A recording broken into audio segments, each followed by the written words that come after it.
Hey boys and girls, Mrs. Baldwin here with one of my favorite, I just have too many favorite books.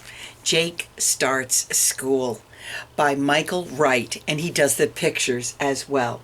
Look at that little boy. He looks a little nervous, doesn't he? This is a great book.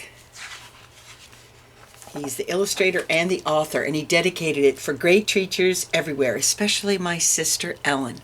So it looks like his sister Ellen is his teacher, so he wrote this book. Jake Starts School by Michael Wright. Jake woke up his first day of school as sunshine filled the sky, and Fred, his dog, jumped on his bed and licked him in the eye.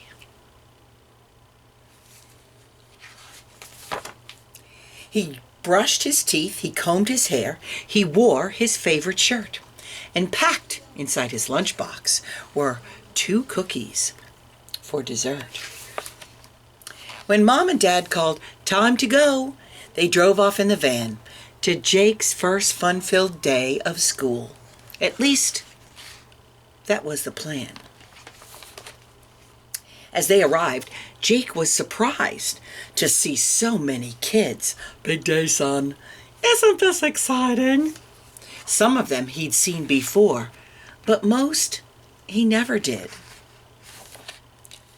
And there it was, room number 1, where Jake would join his class. It looked so big, he felt so small, he passed a little gas. Toot. Just then the door swung open, and a red-haired lady said, "Hi, I'm your teacher, Mrs. Moore." Jake screamed, "Ah!" And then he fled.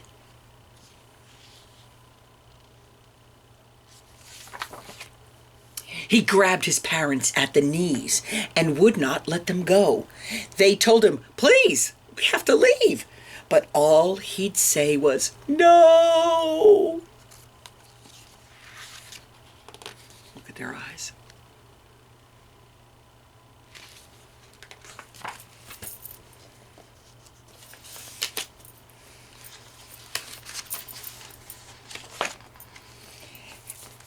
His teacher tried to pry him off. The principal did too. The school nurse gave it her best shot until her face turned blue.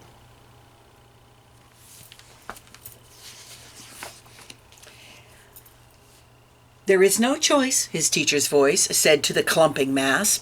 "It's looking like the 3 of you will have to come to class." They walked into the room as one and tried to be discreet. But that's not easy when you've got 3 people in a seat. Jake could not do a single thing as long as he held on. No playing with the other kids, no joining in a song. Finger painting was no fun without a hand or two. His clay would stay a blob all day, and he could not squirt the glue. They tried to take a seesaw ride, but didn't have much fun. It's just no good when one side's light and the other weighs a ton. The tricycles were terrible. So was the jungle gym.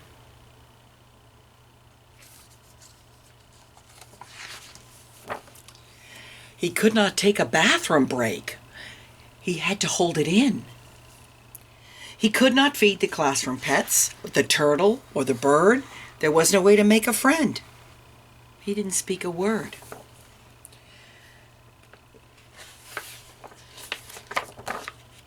The teacher finally told the class that soon the bell would ring and school would be let out for the day. But there was one more thing. I'd like to read a story before our day is through, and so everybody take your place, and I will read to you.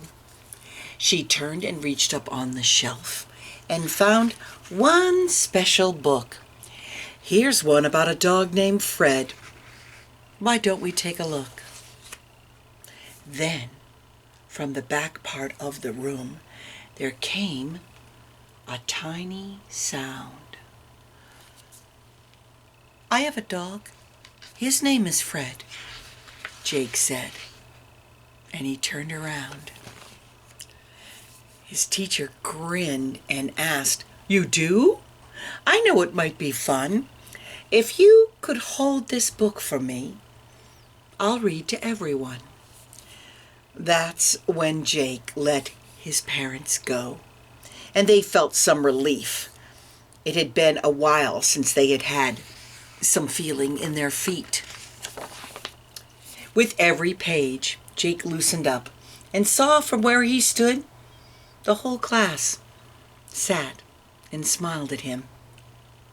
And inside, he felt good. And that's when the closing bell rang out. Jake looked to Mrs. Moore, and he gave her his last cookie as he walked right out the door. This whole first year with Mrs. Moore has been a lot of fun. Jake's special place to learn and grow is classroom number 1.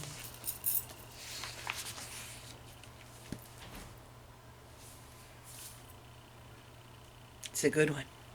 Now you know why I love it. Till next time.